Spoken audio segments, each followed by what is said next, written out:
kadam karbi ang long bostom lasi pini video ka bostom edit angale jon lasi langi konlong konlong seta bostom release po bostom nang ngai pin pan full video lang bostom dai jong si video lang mesen ko light pi ko nang ngai pin pan bostom ladi video start ilo ang bostom dai ho oria oria oria oria ho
halang thama long ari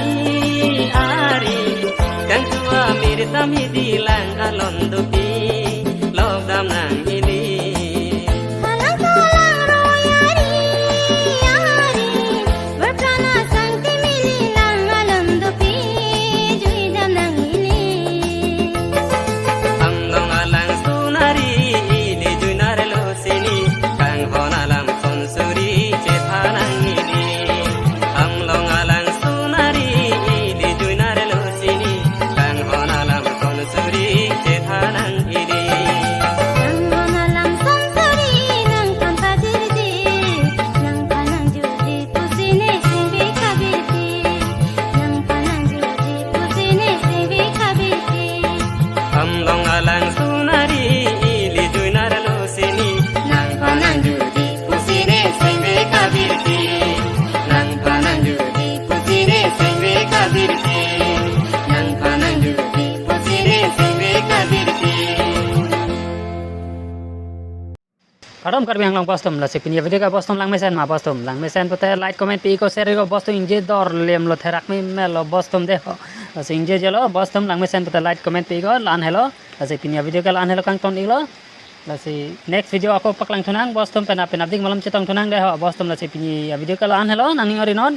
kadam karbi ang long bostom deho good night over and out bostom